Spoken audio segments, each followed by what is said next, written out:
Nombuyiselo Mfolozi kuthiwa nguye ke isithethi se-AIC. Tata masikwamkele kwi-Informa Online. Masibulele sibulise Mntakana Mapula. Utata uMbuyiselo Mfolozi besimazela ilungu nje siva sekuthiwa usisithethi kwenze njalo. Luluvo nentando yesininzi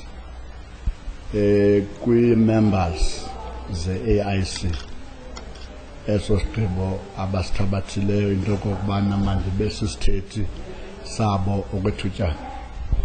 Sigqitywe nini esithathwe nini eso sigqibo? Eso sigqibo esithatyathwe kwintlanganiso ebesibanazo ukusukela kwintlanganiso ebesinayo eRhawutini, eMthatha naseThekwini. So benenhlanganiso eMthatha naseThekwini. Can we say ke mhlawumbi beniyi-faction ye-AIC ngoba siyayazi into yoba bekubanjwe enye meeting apha eRoyal Courtyard Hotel eMadatel ngale mini niseThekwini? Kungelishwa Mntakana Mabhunga, eli gama lithi faction ligama endilihloniphe kakhulu. Thina we are not a faction. Rather, we are the members of the AIC in good standing. And as the members of the AIC in good standing, we don't call ourselves as a faction. Why we decided to take a decision yokokuba sibe nezintlanganiso kukubona into yokokuba umbutho uphethwe dlakadlaka and uphathwa dlakadlaka ngabantu abangeso structure. Because ngokomgaqo siseko we-AIC ukuhlala iminyaka emihlanu isikhokhelo, emva kweminyaka emihlanu kuye konyulwe isikhokhelo esitsha. Okokuba ngaba ubukho ulilungu kwisikhokhelo esidlulileyo yinkomfa ephinde ikonyule uba kufuneka ikonyulile. But abantu abahleli kwi-offices ze-AIC nabazibiza istructure abaso structure Mntakana Mabhunga, into nawo bazibiza bona okokuba basi-structure. Si-structure esaphelelwayo ngokwe-constitution, si-structure also esaphelelwayo ngokwe-court judgment. But ke anawukhokhelisa i-judgment kakhulu into enogxila kuyo yile nto ine-constitution, because the constitution ye-AIC is clear kwinto ethi ithatha iminyaka emihlanu i-leadership, then kuyiwe enkomfeni kuyokonyulwa i-leadership kabutsha kube nesikhokhelo. Kodwa ke umnqa into kokuba kunabantu abahleli be-occupy offices ze-AIC illegally, so because abaso structure esi-authentic in terms of results zenkomfa, because asikabi nankomfa for now. So everybody uyimember ye-AIC but asina structure. Uthetha xa uthetha ngabantu abasezihlalweni uthetha ngogalo, ngonobhala wakhe, ngotreasurer wakhe. Kunjalo Mntakana Mabhunga, uComrade uGalo is no more longer a president of AIC. uComrade uJafta uMahlubi is no more longer a Secretary General of the AIC. As much as Ndokokubana no Comrade Ntshayisa is no more longer a Deputy President of the AIC, but rather baze members the AIC in good standing. So asinaso istructure ngoku ke besihamba ezintlanganiso sifikelele esigqibeni ngokugayidwa i-constitution, safikelele esigqibeni kwintlanganiso ibiseThekwini nge-31st apho khona kuye kwavunyelwana sisininzi samalungu e-AIC in good standing. I-provinces zonke bezimelele kulaa ntlanganiso and it was a big number. With one voice konyulwa istructure esitsha esizawucoordinata u-AIC to i-Congress. So silungisela inkomfa ndithetha nawe nje esicingeni lobana kunoba izawuba sekupheleni kukaDisemba okanye ekuqaleni kuJanuwari. So esi structure sonyulwe phasi structure esiza kusithatha sisise enkomfeni. Kuba ke kudala sivela ngapha nangapha nakwabantu abahleli ezofisini ngani because abanawo umdla we-organization at all. So bahleli kweza offices occupy illegally so because abana mandate from anyone. And in the NEC, the purported one abathi bebeyihleli nge-31st ibingacorrect. Siyayazi nobana i-members as NECs constitute a number ethini but bona bayahlala bebalishumi bathabathe isigqibo bethabathela i-members e-AIC national. Ngoku kule lantukeni kwesi structure senu siyeva into kokubana niphinde nabeka utata uLulama Ntshayisa into kokubana makasikhokhele ngaba kunjalo. Siyavumelana mntaka noMabhunga and sivumelene kulanhlanganiso ngamxhelo omnye singamalungu e-AIC in good standing that uLulama Ntshayisa makaphinde asikhokhele ukusisa enkomfeni. Naye asizuthi ungupresident but ubambele okwethutyana. Naye iposition azayidlala izawudeterminwa inkomfa xa sele sisenkomfeni. Abantu bangabi nayo into ethi because uComrade Ntshayisa sithe makakhokhele okwethutyana sibanikeza into ethi uzawuphinda afumane isihlalo sobupresident. Leyo nto ngeke siyithethe ngoku but izawuthethwa inkomfa ngexesha lenkomfa xa sekufike inkomfeni le ababantu ba-occupy offices bayoyikayo because kudala sibabiza sisithi makuditshane kuyiwe enkomfeni siyokonyula new leadership ngokwe-constitution ye-AIC. Aba bantu uthi bebehleli eRoyal Courtyard bakhuphe ileta egxotha lo Ntshayisa nithini ngalona? Mntana Nkosi inhlekisa nomdlalo nesithuko kwi-organization yabantu e-African Independent Congress because aba bantu baterminate abanye baterminated kwabona because asinaso istructure. So ileta ibhalelwe uLulama Ntshayisa it's null and void into engekhoyo because lo muntu ibhalileyo nosayinileyo akasekho kwisikhokhelo se-AIC. He is not an NEC member, ulilungu le-AIC. So akukho ke apho khona ngokomthetho kwinkqubo elawula u-AIC apho kuzawuvele kusuke imember igxothe enye imember. Imember igxothwa ngokwendlela efanelekileyo nokubana ngaba bebesithi basistructure but bekumele balandele the due courses in terms of ukumbizela kwi-disciplinary hearing even the letter because la letter incwadi nje ebibhola ngumntwana waka-A. It's a pity that ibe nesignature yomntu ke ubehloniphekile ngoko because ube nguformer SG lo uzisayine ibingathi bibhalwa ngumntwana waka-A because ayinazo izinto ngale ngqo kuba kaloku xa ubhalela ileta umuntu kukhona izinto zilandelayo mntaka noMabhunga. Umuntu uqala umbizele kwi-disciplinary hearing nalapho ulandele some due courses into ezikukhokhelela into kokubana lo muntu umbiza aye kululeko ahambe kululeko izigwegwe then ke ibe yi-disciplinary committee that recommends into yobana lo muntu makaterminate. Ayisuki ulale uvuke because ubona ubuso bukaLulama Ntshayisa ngathi bubuso obungekho right then you take a decision. Ayikho njalo because ngumbutho wabantu lo and uzawuhlala ngumbutho wabantu ayingombutho weziqu. Lento ke ayithethi ukuthi amaqela ngokumabini e-AIC. Akekho mabini amaqela e-AIC tatu noMabhunga. I-AIC inye and i-AIC yakuhlala inye ayizobambini.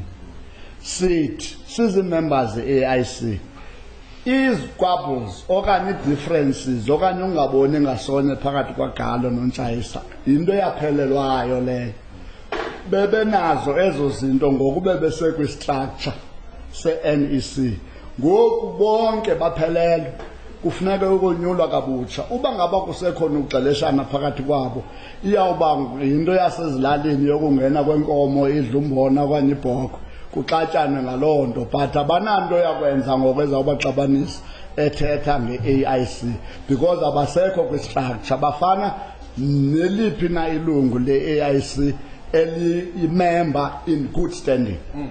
Ngale leta nizawuthini ngale leta ebhalelwe uNtshayisa? Singumbutho mntaka noMabhunga ileta ebhalelwe uNtshayisa sithethile ngazweni sathi ayizuphendula. uComrade uNtshayisa unayo ingalo yomthetho nabantu bomthetho abakwazi ukujonga izinto ezokumila kunje iye kuye injalo kodwa isisithuko kwi-organization. Then la letter thina as organization sithathe ezisithuko and simxelele naye xa ibifika nayo sathi yileta engamkelekanga le because kwayona it's not an authentic document. It's an authentic document because in a signature but umzimba wayo yinto efileyo.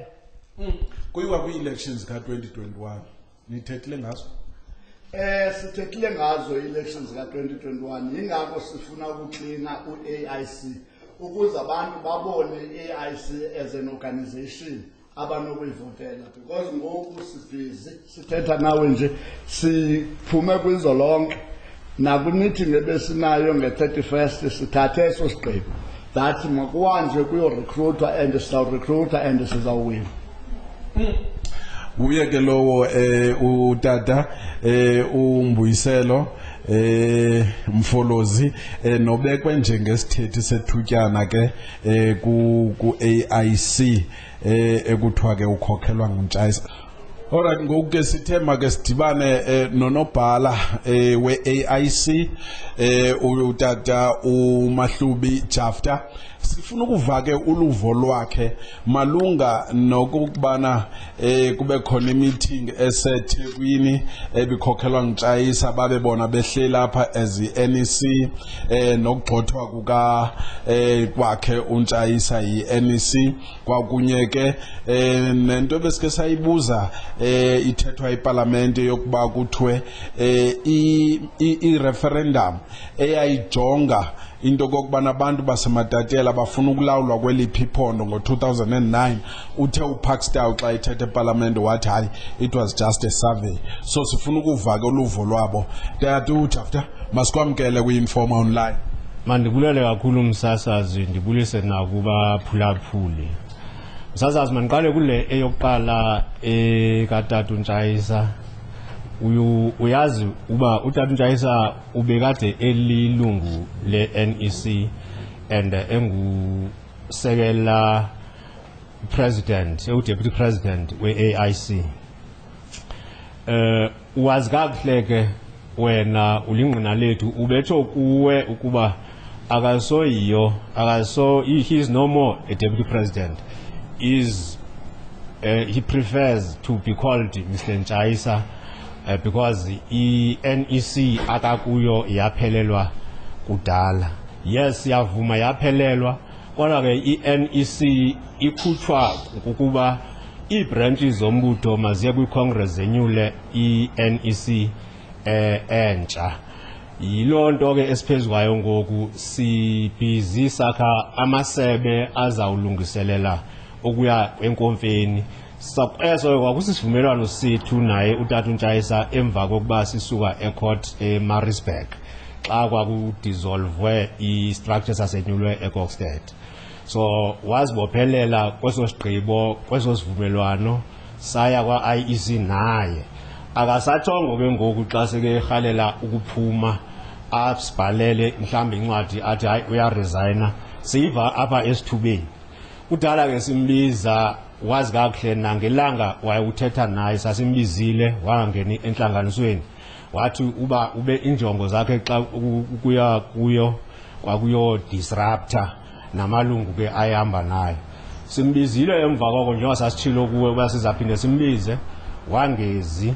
Sambiza kwi-meeting ebesinayo nge-31 zikazalenyanga ngomgqibelo wangezi. Into sayifumana ileta esuka emagqwetheni akhe ngolosine which was i-29th esithi akazuza kuba i-structure esikuso akasirecognize and also intlanganiso special NEC meeting sibizwe ndim njengonobhala jikelele we-AIC of which ke uyakhumbula nditsho kaninzi kuwe kuba asilingani ngokwazi kwethu kwi-politics.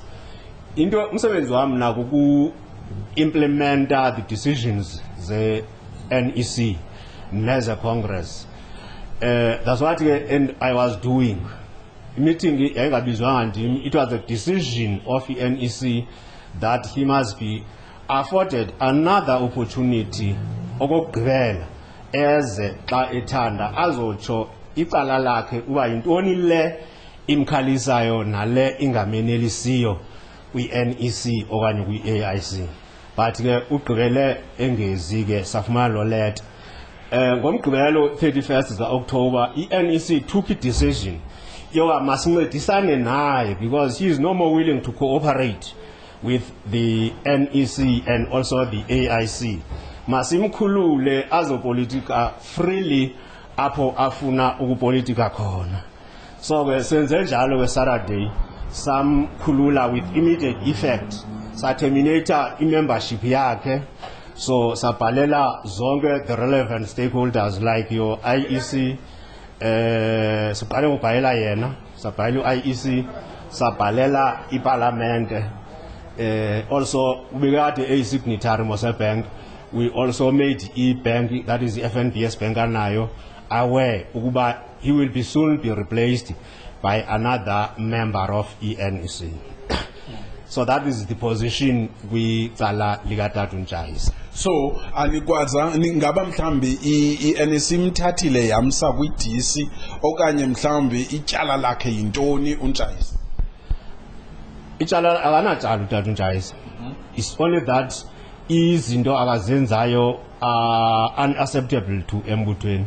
Ubamba inhlanganiso ezingaziwa yi-NEC. Ustalele kuba akayirecognize i-NEC. Uthetha kakubi nge-NEC and then warhoxisa umbutho mos amalungu ethu onke adeploywe kwi-political spheres contributor 10% ye-net salary yawo. Wayirhoxisa I think 6 months engayibhatali ngoku. And uyazi kakuhle loo nto yena uba iyaxothisa embuthweni. Yena kanye waxotha amalungu apha kwamakhansela ethu oqala ehedisha the disciplinary committee. So ewaxothela loo nto uyazi kakuhle. So simbekeke ezo zicholo wangafuni ke ukuzoziphendula acacise icala lakhe. Simnikeze more than 3 times kuba makeze azoxelwa why a behavior ngolu hlobo.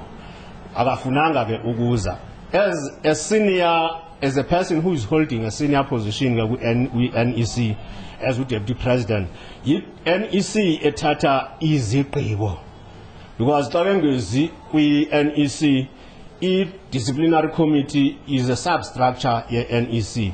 Ixela loo nto kuba bekehleli engekhe eze, and that is proven by a letter written by amagqwetha akhe to say akas recognized as a structure. Now nizawuthini ke ngoku because uNtshayisa uyaqhuba ngapha as u-AIC nani niyaqhuba ngapha as u-AIC. Ngawapha amanyathelo nizawuthi niwathathe xa uNtshayisa njengoba usithi wena nibuilda ii-branches naye uNtshayisa is claiming into yobubuilda ii-branches niza kwenza kanjani? Ngokwazi kwam akoneyodwa nenye ibranch akayibuildile uNtshayisa. Nawakhe wayibuilda kwangoku esengu-deputy president. Ubukhumbula kakuhle ndithe udla uthi andinalungelo lokubiza i-special NEC meeting. Ngokwazi kwam nayo ngaya kuyumbuzo. Akukho nanye i-special NEC meeting wakwasibiza kwa izinto zisenormal embuthweni as u-deputy president nje. So tina will continue work as normal up until because amagqwetha akhe asithembise ngokuthi uzaya ecourt. Sizawudibana naye ecourt ke njengoba ndandike ndatsho nakuwe kuwe sizawulandela ezinyaweni zakhe xa ke ecourt sizawumfika siyomvelela khona. Lento yenzekayo kwi-AIC namhlanje ingaba akuyongxabano phakathi kwabantu ababini, akukho kuqhekeka kwi-AIC?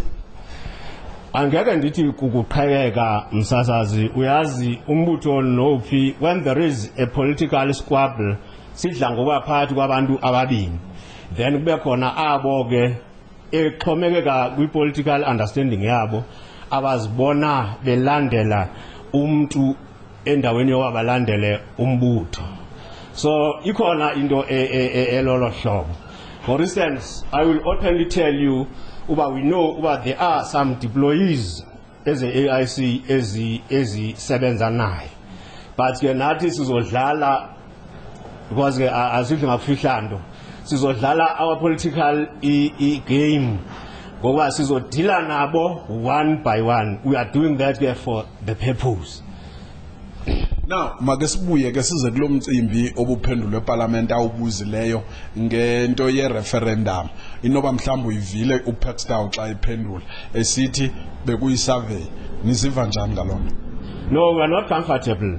But naleyo into ayisenzi sinqunguphale, because you will remember yayisenziwa yenye leadership ye-ANC eyayikhokhelwa ngelo xesha. If ukhumbula kahle i-ANC yayikhuzile ebantwini baseMatatiyela xa yayiza kwenza that referendum, yabaxelela uba after i-referendum bazawuzazi abantu baseMatatiyela uba bafolisha aphi. Bandikhumbula kakuhle umuntu owayelidisha that delegation kwakungutatu uMantashe esengunobhala we-ANC. Watsho kakuhle ebantwini bazoconducta i-referendum. So le etsho nguPaxton ayisothusi kakhulu kuba ukutshintsha kwe-leadership kwi-organization iye abanye abantu bacinge uba i-decisions okanye bangadlala nge-politics ngabantu. But yona i-history and the facts remains ukuba i-ANC under urhulumente wayo owayekhokhelwa ngelo xesha ngutata lo Jacob Zuma president, but minister uSicelo Shiceka owayelidisha that ilendo yayiclear uba benza i-referendum. Injongo zabo ke babecinga ukuthi ngendlela ababemisleadwe ngayo, babecinga ukuthi abantu baseMatatiyela ngobuninzi babo bafuna i-Eastern Cape. Mase bezibona iziphumo zayiphikisana nengcinga zabo. That's why ukhumula kahle ezinye ivotes zabiwa zalahleka apha etown hall eMatatiyela, and i-results zaphuma zisitsho uba abantu baseMatatiyela ngobuninzi babo bafuna ukuphathwa phansi kwephondo lase-KZN.